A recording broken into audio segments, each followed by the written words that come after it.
CNN Indonesia Breaking News.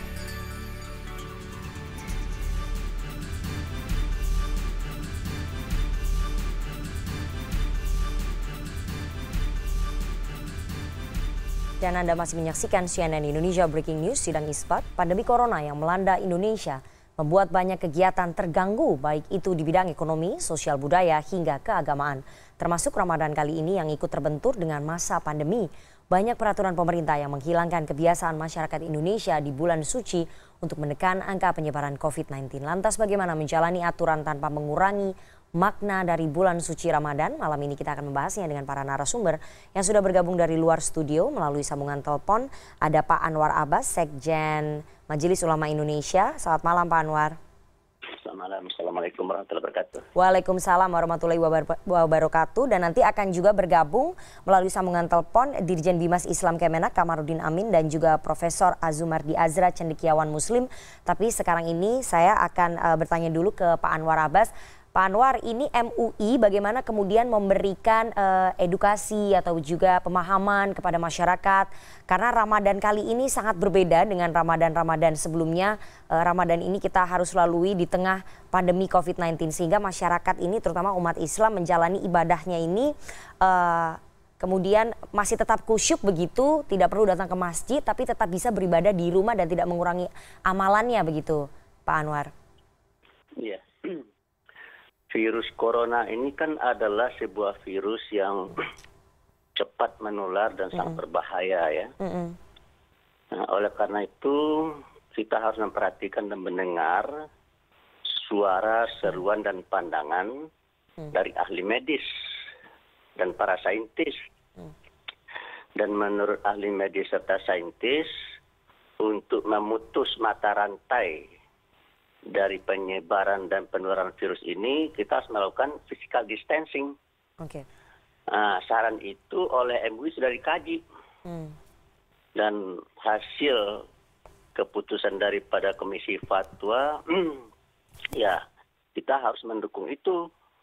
Karena sesuai dengan prinsip-prinsip yang ada dalam ajaran Islam. Di mana Al-Quran menyatakan kita tidak boleh membiarkan diri kita jatuh ke lembah kebinasaan. Dan para ulama juga sangat mendukung sebuah prinsip yang disebut dengan la dororo wala diroro.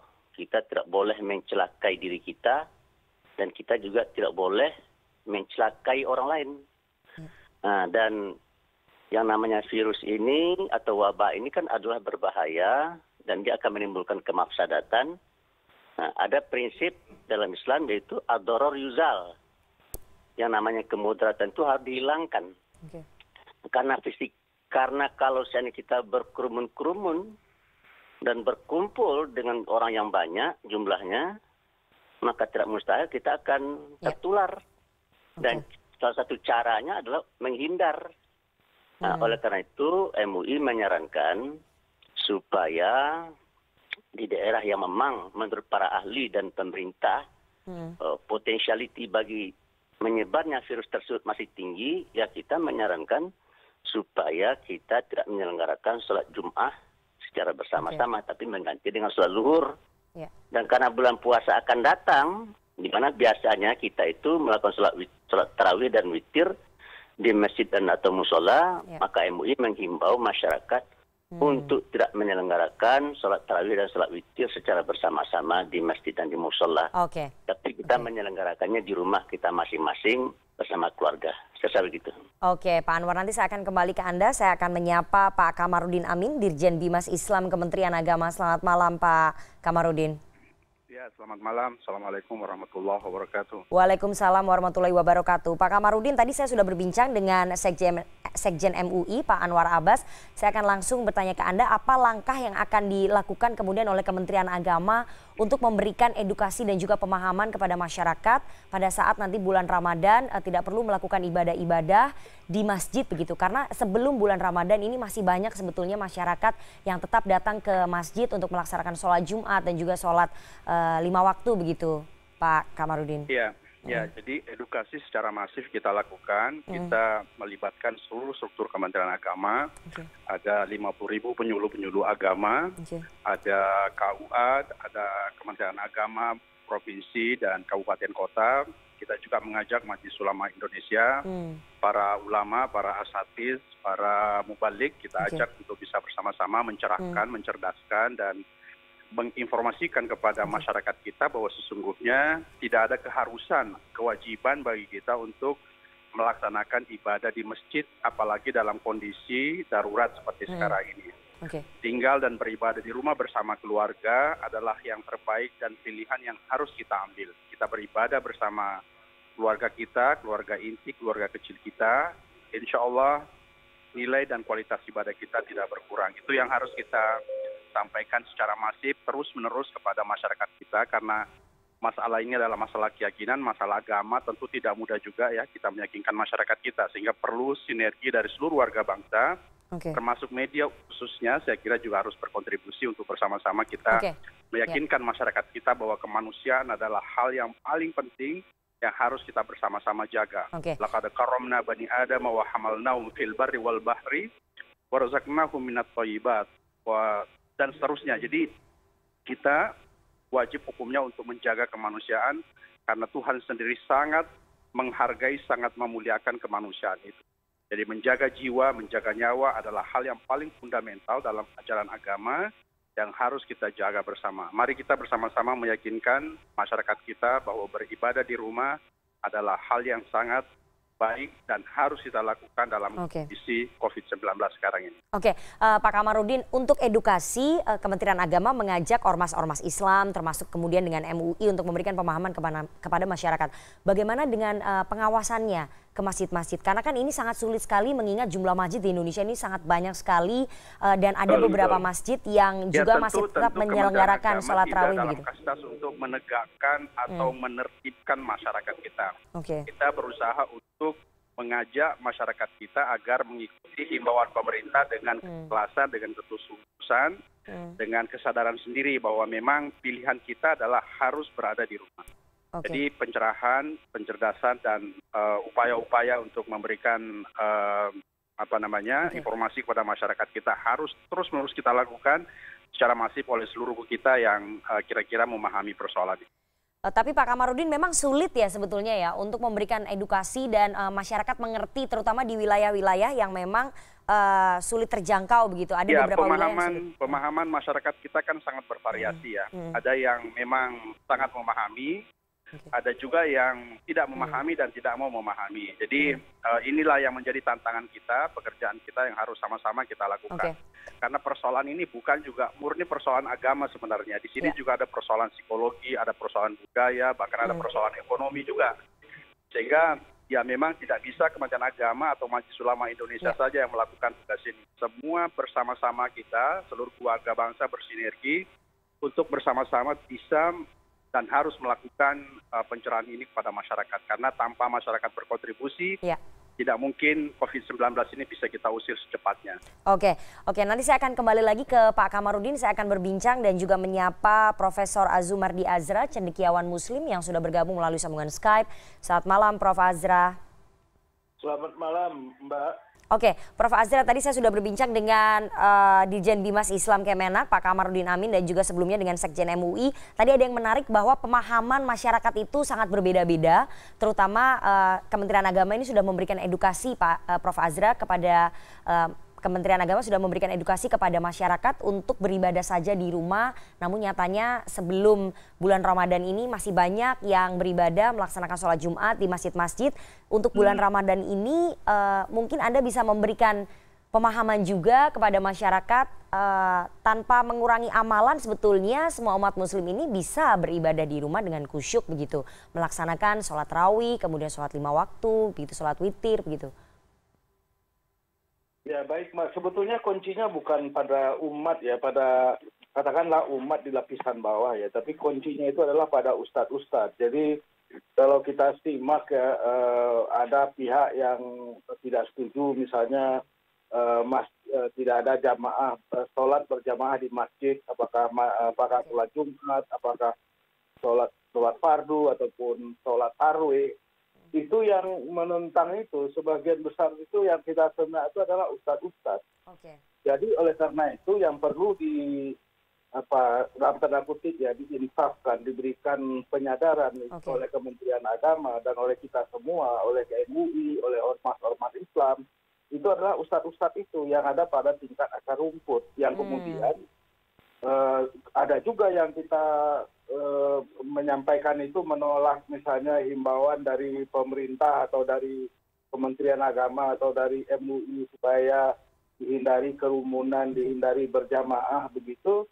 Itu ada ustadz-ustadz yang memang nadanya itu sangat keras, nadanya itu malah memprovokasi. Kemudian mensejajarkan virus corona itu dengan kekuasaan Allah. Jadi kalau orang takut sama corona, mana yang lebih takut corona atau lebih takut kepada Allah? Nah, kayak begitu. Jadi argumen-argumen yang demagogis gitu, yang retoris, yang kemudian oleh masyarakat, oleh umat di bagian bawah itu kemakan mereka, gitu, percaya mereka. Jadi oleh karena itu saya kira kalau mau Kementerian Agama bisa mengumpulkan atau mengadakan temuan ya di masyarakat tingkat bawah dengan memanggil ustadz-ustadz itu, penceramah-penceramah itu, terutama di daerah-daerah yang merah ya, daerah-daerah yang merah yang memang dari catatan pemerintah, dari Kementerian Kesehatan, dari Pemda itu memang merah. Tapi ada juga memang, dan disinilah saya kira ustadz-ustadz itu perlu diberikan pemahaman, diberikan pengertian mengenai pentingnya untuk menjaga kehidupan manusia itu. Iya, Prof. Azra, nanti kita akan lanjutkan usai jeda. Nanti saya akan bertanya juga kepada Kementerian Agama bagaimana mereka menggandeng para ustadz dan juga para pemuka agama untuk bisa memberikan pemahaman yang lebih jelas lagi, yang lebih clear kepada umat Islam, terutama di akar rumput tadi yang sudah disebutkan oleh Prof. Azra. Kita akan kembali sesaat lagi, tetap bersama kami.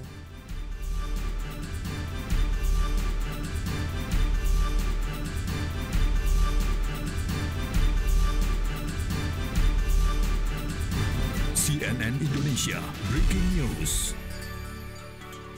CNN Indonesia Breaking News.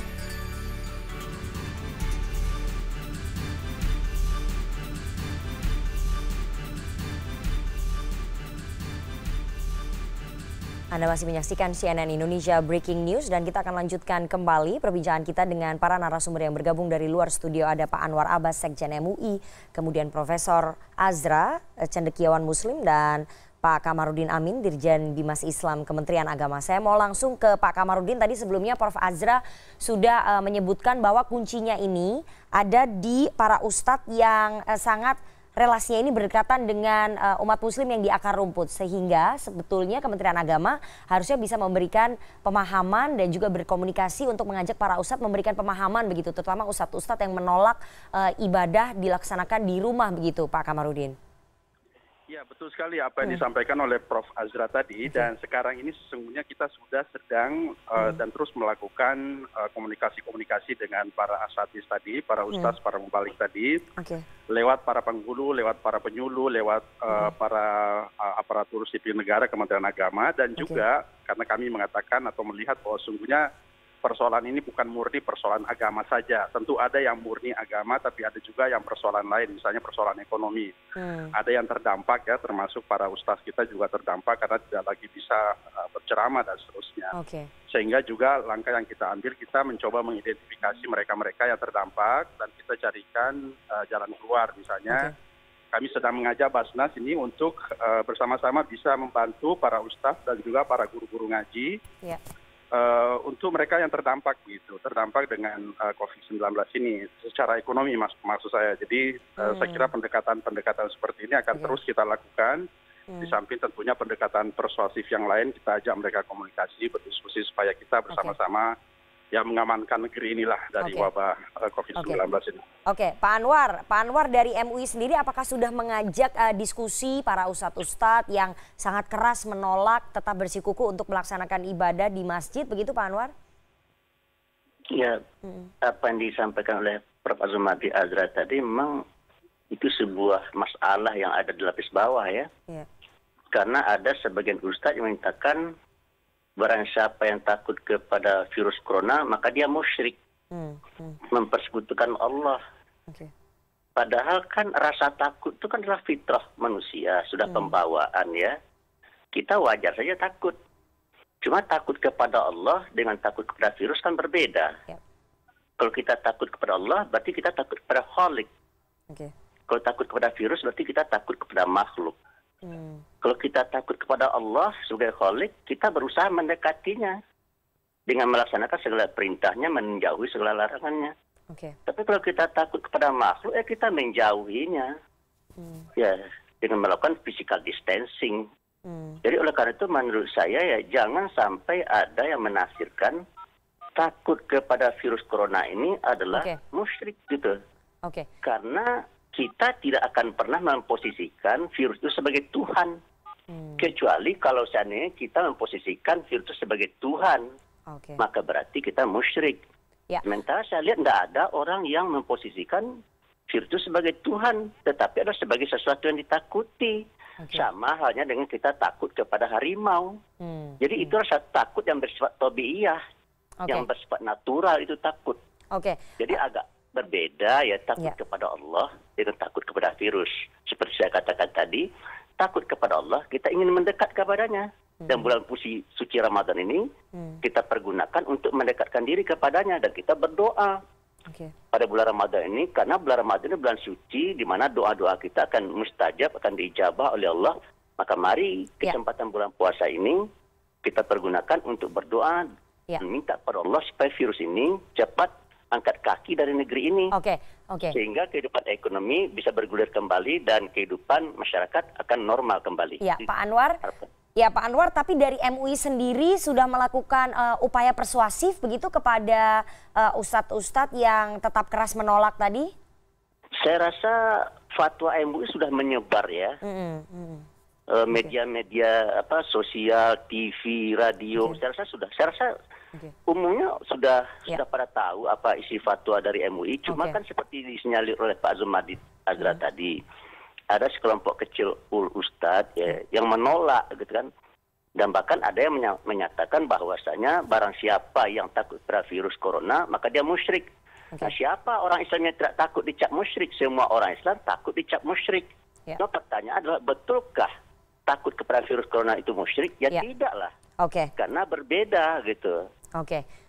Prof Azra, saya akan kembali lagi ke Anda. Prof Azra, jadi kemudian kalau misalnya Kementerian Agama sudah memberikan upaya persuasif begitu kepada masyarakat, namun masyarakat tetap berbondong-bondong datang ke masjid, mungkin Anda juga bisa memberikan insight begitu, memberikan pandangan bahwa amalannya ini tidak akan berkurang begitu, Prof, kalau mereka ataupun umat muslim ini tetap beribadah, melakukan itikaf, ini tidak perlu ke masjid tapi itikaf di rumah saja, itu sama sebetulnya nilai amalannya begitu, Prof. Ya, jadi seperti yang dibilang oleh Pak Dirjen tadi, ini memang masalahnya sangat kompleks ya. Termasuk juga soal ekonomi dari para ustadz ini, mubalik ini. Ya, jadi banyak ya adalah ustadz-ustadz yang memang kerjanya berceramah ya kan. Mereka bukan ASN ya, pendapatannya pemasukan kehidupan sehari-harinya dari berceramah itu, mengajar dan sebagainya. Sekarang mereka kesulitan itu, dan oleh karena itulah saya kira MUI setahu saya itu ada satgas untuk menghadapi COVID-19 ini, dan juga Dewan Masjid Indonesia di bawah pimpinan Pak Yusuf Kalla itu sudah melakukan upaya-upaya penyantunan, memberikan santunan kepada ustadz-ustadz yang memang menghadapi kesulitan ekonomi. Nah, jadi itu langkah yang bagus. Saya kira Kementerian Agama bisa memperkuat itu. Nah, yang kedua, kalau misalnya di masjid-masjid tertentu di daerah merah, misalnya kayak di Jakarta ini, katakanlah di Mampang Perapatan atau di mana, mungkin di Bekasi dan lain sebagainya, saya kira Kementerian Agama bersama MUI harus turun mengajak ustadz itu dialog, berbicara. Dan ini memang diharapkan yang senior.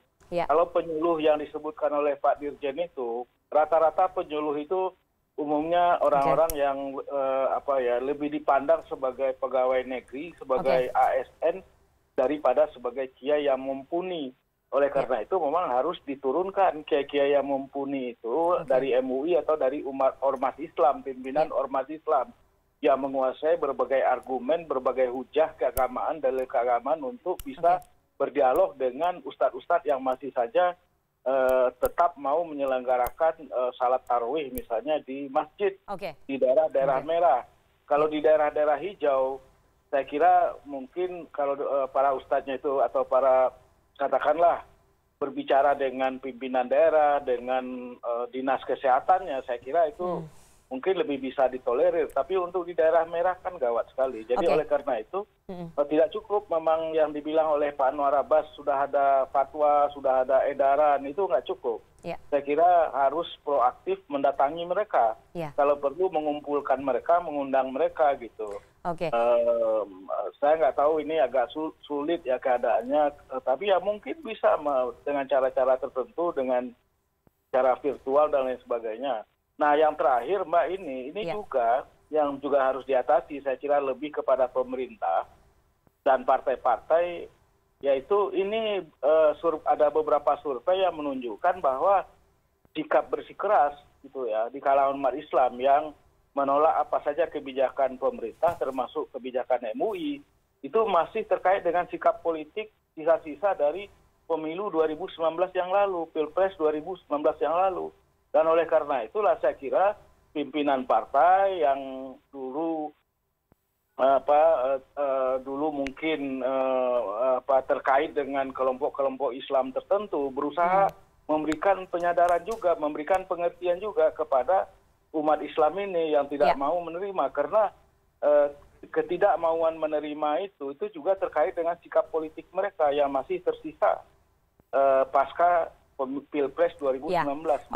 Oke, terima kasih sekali Profesor Azumardi Azra, cendekiawan Muslim, dan sebelumnya ada Sekjen MUI Anwar Abbas dan Dirjen Bimas Islam Kementerian Agama Kamarudin Amin atas waktunya untuk berbincang, memberikan edukasi dan juga pemahaman kepada masyarakat untuk tetap beribadah di rumah, dan selamat menunaikan ibadah puasa Bapak-bapak dan juga Prof Azra. Terima kasih sekali waktunya untuk CNN Indonesia Breaking News malam hari ini. Dan Raja Salman bin Abdul Aziz Arab Saudi membolehkan pelaksanaan sholat tarawih di dua masjid suci, yakni Masjidil Haram dan Masjid Nabawi. CNN Indonesia Breaking News, sidang isbat akan segera kembali, tetaplah bersama kami.